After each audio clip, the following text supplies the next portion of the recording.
ಎಲ್ಲರಿಗೂ ಕೂಡ ಮೊದಲನೇದಾಗಿ ನನ್ನ ನಮಸ್ಕಾರಗಳು.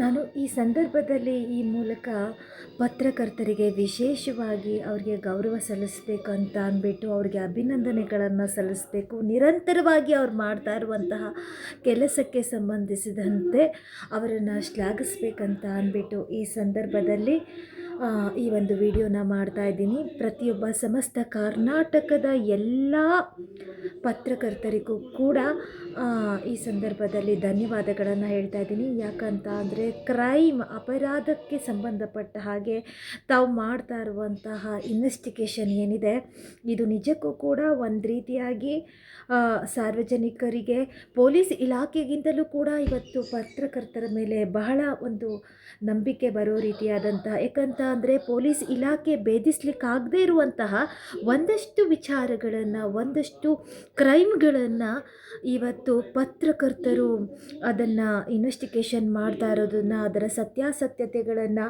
ಸಾರ್ವಜನಿಕರಿಗೆ ತಿಳಿಸ್ತಾ ಇರೋದರಲ್ಲಿ ಪೊಲೀಸರಿಗೆ ಇಲಾಖೆಗಿಂತಲೂ ಕೂಡ ಪತ್ರಕರ್ತರ ಪಾತ್ರ ಬಹಳಷ್ಟಿರೋದ್ರಿಂದಾಗಿ ಅವರನ್ನು ಈ ಸಂದರ್ಭದಲ್ಲಿ ಗೌರವಿಸ್ತೇನೆ. ಇದೇ ಸಂದರ್ಭದಲ್ಲಿ ನಾನು ಪತ್ರಕರ್ತರ ಮುಂದೆ ಒಂದು ಮನವಿಯನ್ನು ಇಡ್ತಾ ಇದ್ದೀನಿ. ಇವತ್ತಿಗೆ ಸುಮಂತ್ ನಿಗೂಢ ಸಾವನ್ನು ಸುಮಂತ್ ಎನ್ನುವಂತಹ ಬೆಳ್ತಂಗಡಿಯ ಬಾಲಕ ನಿಗೂಢವಾಗಿ ಸಾವನ್ನು ಅಪ್ಪಿ ಇವತ್ತಿಗೆ 26 ದಿನ ಕಳೆದೋಗ್ಬಿಡ್ತು. ಪಾಪ ನಿರಂತರವಾಗಿ ತಾವು ಈ ಒಂದು ನಿಗೂಢ ಸಾವಿನ ವಿರುದ್ಧವಾಗಿ, ಈ ಕ್ರೈಮ್ನ ವಿರುದ್ಧವಾಗಿ ಏನೇನಾಗಿರ್ಬೋದು ಅನ್ನೋದ್ರ ಪ್ರಕಾರವಾಗಿ ನೀವು ಇನ್ವೆಸ್ಟಿಗೇಷನ್ನ ಮಾಡ್ತಾ ಇದ್ದೀರಾ. ಸಾರ್ವಜನಿಕರಿಗೂ ಕೂಡ ಪ್ರತಿದಿನ ತನಿಖೆಯನ್ನು ಮಾಡೋದ್ರ ಮೂಲಕ ಬಹಳಷ್ಟು ರೀತಿಯಾಗಿ ಶ್ರಮವನ್ನು ವಹಿಸ್ತಾ ಇದ್ದೀರಾ. ಆದರೆ ಇದನ್ನು ದಯವಿಟ್ಟು ಈ ಮಗುವಿಗೆ ನ್ಯಾಯ ಸಿಗೋವರೆಗೂ ಕೂಡ ಈ ಒಂದು